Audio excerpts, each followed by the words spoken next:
How's it gaming, guys? I'm Phil in the Blanks, and welcome to TaleSpin for the TurboGrafx-16, my very first TurboGrafx-16 game that we're playing on the channel. Hooray! This is an awful game, I'm just gonna leave with that. We're gonna have some fun. There's Cape Suzette. I wonder if anyone really actually remembers the TaleSpin show now that I think about it. It's one of those that you don't think about a lot compared to the other, like, Goof Troop and stuff. Listen to your old pal Louie, boys. This little piece of stone is the key to all our dreams. All we have to do is find the X that marks the spot, and we've got it made. The legend goes like this. A marvelous city once stood in the jungles just outside of Cape Suzette. The city was built around a secret room that held the powers of the universe and was as bright as the sun. One day, the thriving city just plain disappeared. Only a strange stone map was left which showed the way to the city's new location. Unfortunately, the map was broken into 5 pieces. I have 1. Now I figure between my brains and your brawn, we should be able to recover the missing pieces, reassemble the map, and find the Room of Gold. Simple. That's a lot of text for an opening. It's like the piece of the map you want to find, I'll tell you what I know. It's pretty much just like Mega Man, you choose the levels. There's the Watusi River, there's the Aerodrome, Shere Khan's place. There's the Ice Caves of Thembria. I don't know if those are in the show or not. And the Great Simian Reef. We're gonna start with the Watusi River. And in every level you can grab 10 of something to get some points. We don't really care about that. Basically, it's a platformer where you can shoot like balls. It's an extremely difficult game. It is, however, one of the very, very few games I've played for the TurboGrafx-16 before. I have a TurboGrafx-16. I only have like 6 games for it. I've got like R-Type, this game. I've got a racing game. I've got Pac-Land. Not a lot of great stuff either. I will say right now that I am unfortunately emulating this game, simply because my TurboGrafx-16 isn't really working right now. I said this a while back, I think during my yearly kind of update. I'm doing so bad. Ah, crap. That's fine. We don't need to be up there anyways. The port that you put controllers in, it doesn't work, basically. The machine itself works fine. I can turn stuff on. I just don't know how to fix it. So, whatever. But I own this game. It's, I think, one of the very, very first games I ever got with the TurboGrafx-16 when I started collecting like 15 years ago. So I played a little bit of this game. It is extremely difficult, but we can get through it. I've gotten through it before, so we'll be fine. First boss is right here. This is an easy level. There's like 2 easy levels, 2 like difficult levels. It's kind of a weird game. The balance is really off. Damn it. It can get difficult at really dumb places. So thankfully, you can take an extra hit, like when you lose all your health, you still have 1 hit left, which is kind of interesting. Every shot takes off 1 hit off the bosses, so if they don't move around a lot, you can just kind of pummel them. It's pretty easy after that. But yeah, that's the basics of the game. We're gonna go to a difficult level though next. That was an easy level, time for a difficult level. Oh yeah, hey Baloo, can I sky surf? Sure thing, little britches. Say kid, while you're out there, pick up a few bonuses. I forgot about this. The kid's name is Kit Cloudkicker, which is such a weird name. And you kind of, I like the physics here. You move the plane and you kind of try to guide him into points. I don't know if the points do anything. I don't think they give you lives or anything. The main thing is at the end of the bonus level, there's a continue I can get, which is good, because continues don't make you start the end or the beginning of the level. They basically act as 3 full lives, where you can continue where you left off, which is great. I've been practicing this game for the last couple days because it is very difficult. I used to play it a lot when I was younger, but it's been a while, so let's go to the Simian Reef. This is a hard level because it's stupid. But I've been able to beat it without a continue, so hopefully we'll be able to do it this time. Yeah, here's Baloo. We can get a little spray thing. It is an extremely difficult game though, and one of the big reasons why is actually because of your hitboxes. Oh, okay, that's fine. Your hitbox is huge. Like, enemies can hit you and they're not even like near you. It's kind of ridiculous, which is a shame because the game has colorful graphics. It's got nice music. It's not a bad idea. So it's a shame that the game isn't very good, and they could have fixed it with a few things. 1, make it so that you refill your life after every level. 2, fix the hitboxes. And change the controls a little bit. It's a little frustrating sometimes in the ice level. I don't know if they did it on purpose, but jumping is kind of weirdly hard. Other than that, it's not even... It's not a great game. It's not that bad, I guess. I don't know. It's Level design isn't super great, as you can see. There's not a lot of platforming here. Die, die, die. Oh god, that was close. Oh, okay. Nope. Gotta keep going. Okay, good. You're gonna just follow me. Yeah, you're gonna just follow me around. I need the eel off the screen, though, or else he'll just kill me, though. So, eel off screen. Good. Okay, and there we go. Go away. Oh. We're good. We're good. Okay. If I can make it to the boss, we can take a death there. Most of the checkpoints are really close to the bosses, so it's not really a big deal if I die. Plus, there's a couple lives. Here's one right here. I missed the life in the first level, so we might take a game over, but I don't really care if I do or not. So, but yeah, that's the explanation of the game, I guess. There we go. Ooh, we got pearls. I don't really care if we're gonna get those bonuses, but not really a big deal. So let's talk about the show, though. Who remembers TaleSpin? Oh, invincibility. Invincibility spots are garbage.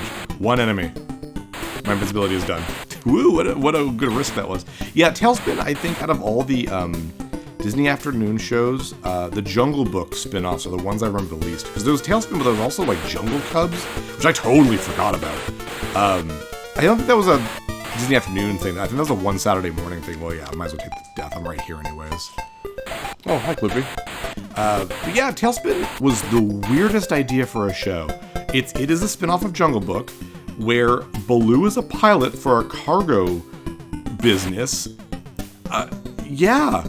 Shere Khan's in it, he's voiced by Tony J. Louis is in it, he's voiced by Jim Cummings. And there's a bunch of new characters, original characters, like there's the girl Rebecca Cunningham, I think her name is. She's a daughter. There's Cloud Kicker, who's like the kid's sidekick, who Baloo kind of acts like a dad to. Oh, that was easy. Wow. Yeah. If you really just wail at the bosses, they just die pretty quick. But it was weird. Like, I remember watching it.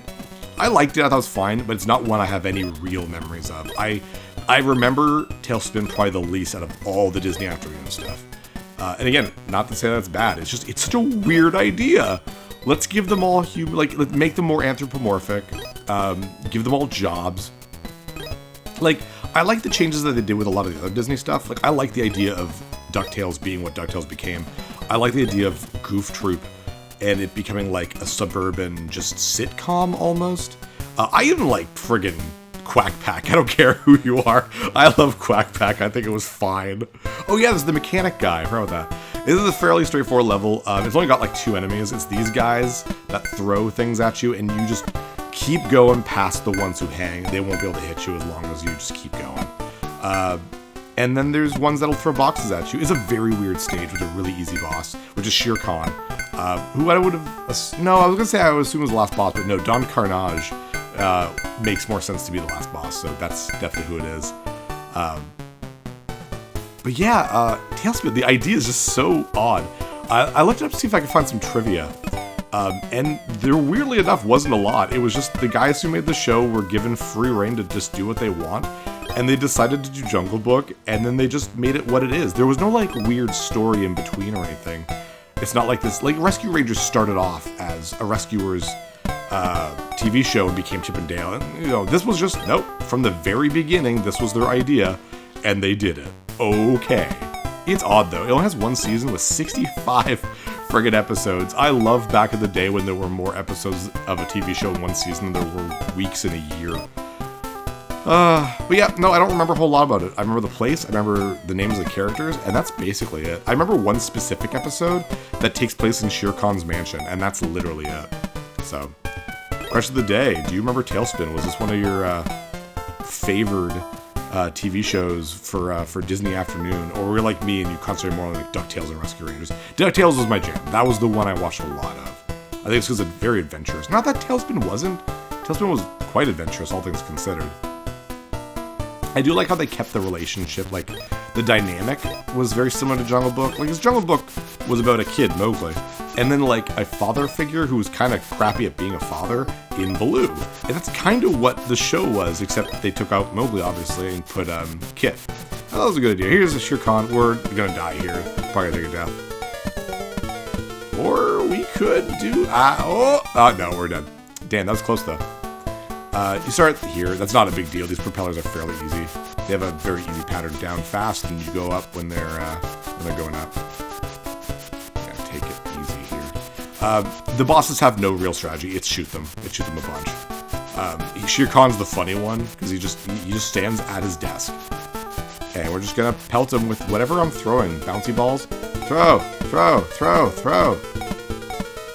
And dead. He's like, wah. And I'm like, haha, fuck your face. I'm 5. It's weird because the throw mechanic is not super great. This was made by NEC according to the credits here. And like, you'd think being the guys who made their own system would utilize the turbo button that's in every single version, or sorry, every single controller for the machine. Like, that was the point of the TurboGrafx-16. Like, it comes with a turbo functionality, all the controllers. This game is really bad rate of fire, and there's no point to the turbo button. That's also one of the things that I found really... Oh, I want the control... Yes, thank you, continue, just in case. One of the things I thought was weird whenever they emulate TurboGrafx games for, like, Xbox Live or for PlayStation Network or the Virtual Console or anything, they never take the turbo part of it in like consideration. I find that really weird. You'd think there'd be, like, especially now that all controls have 4 face buttons and the TurboGrafx only have 2 face buttons, make 2 of them the regular buttons and make the other 2 the turbo versions of them. But they never really do anything with that. Worthless invincibility. Like, by the time you reach the first enemy, your invincibility is done. This is the type of stuff that you can tell the people who made this game didn't really care. When you place your power-ups in a way where the power-up has literally no meaning, you're not caring about your game. I'm sorry, it's true. Because this game is just, it's brutal at times. It's just, there we go.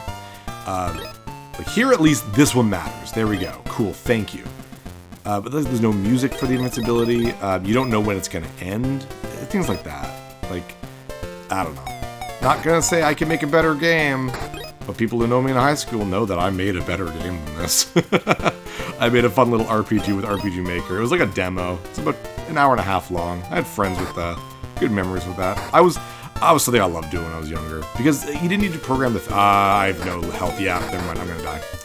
There is a very easy way to beat this guy, but you got it really close, and I went in with... I started all the way back here? Oh god, okay, no, we're skipping this. Okay, I'll meet you guys there in a second. Alright, now that we got some health, we literally just go right in their nook and then just attack them. You gotta get really close to them or else those snowballs will still hit. But there we go, that is the boss. Very easy. I love the other guy just stares like, oh, you killed my friend. I don't even know who these characters are. If they're in the show, I have no idea. No clue. Yes, Baloo, or yes, Kit, you can cloud surf. Or whatever, sky surf. The one thing that I think that ages the show is the kid, because it's very 90s. Even though the show, I think, takes place in the 30s. Because it's very, like, right before World War II. At least the feeling of the characters. According to Wikipedia, the genre of the show is diesel punk. And I'm like, yes! Hell yeah, that's a great friggin' genre. Continue. So we're done the first 4 levels. The game is fairly easy at this point, actually. First we have a, Louie, we got all the pieces. Now tell us where the treasure is located. Up. That's it. It must be up in the sky. Thanks, Louie. Great job, Baloo. We're on our way to Ionia. I can see the loot now. Hold on, little britches. Looks like Don Carnage and his minions. Yeah, whatever. Here's a really not great spaceship-y shooter. You have really bad physics in this. We should be fine, though. I already took a hit. We might not be fine. There are no checkpoints in this, so I gotta be really careful and just avoid. You have a really large hitbox, as you can see. Your plane drifts, though. The Sea Duck, that's the name of the plane. It drifts, so just be careful. Not much to it. There's no boss, thank God. So as long as we get to the end, we're fine. And then there's one last level, and that level is easy yet not. The enemies take a lot of hits from, or health from you, but as long as you make it to Don Carnage, you start at Don Carnage, so you're fine. At this point, you have no reason not to beat the game. Speaking of spaceship shooters, though, like this, there is another TaleSpin game. There's actually 2 other TaleSpin games. There's a one for the Genesis, which plays closer to this game. It's a hop and bop or whatever. The one for the NES, though, which I'm hoping to get for next year's Disney month, is made by Capcom. Oh, we beat it already. That was fast. Is a spaceship shooter, and it's really cool. Baloo, you lost the pieces. So much for my not-so-fast kit. Here's the Iron Vulture. Yeah, and if I hurry, I can surf into it for the... Oh, yeah!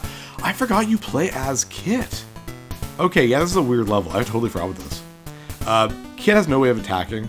He has a Very pompous walk, though. Avoid all the enemies, just jump to that next level. You can't clear... Oh, yay. Invisibility. Oh, it's worn off. No enemies. Good music here, though. You can't jump over the enemies, and you have no way to attack them, so just avoid them. Ignore them, basically. If you jump and hold up, you'll use this little glider. You only need that at the end, though, because we're trying to get the pieces to the map. Careful here. Got it. There we go. Close. It's a weird level, though. I'm just going to ignore you. Jump over here. And there we go. All right. So I remember this, because I need to glide down. Right, left, right, and then middle. There we go. If you're willing to go up again, you can get, as you can see there, you can get an extra life. Good job, little bridges. Now put the map together. Okay, Papa Bear. There we go, last level. I'm actually just going to take a death here, because these enemies take two lives. Oh, jeez, you're right there. They take 2 damage from me, and until I make it to Don Carnage, I don't think there's a checkpoint. So these guys take 2 hits. It's frustrating because they walk fast, which means if you're not already throwing those damn balls, you're going to get hit. So... this is the last level. It is extremely not climactic at all. Oh, geez, yeah, nothing I can do there. Not fair. Let's shoot it every so often, take a few steps. I think we're at the platforming. Oh, nope. There we go, okay. Nope, not yet, sorry. I thought that was the end of the thing.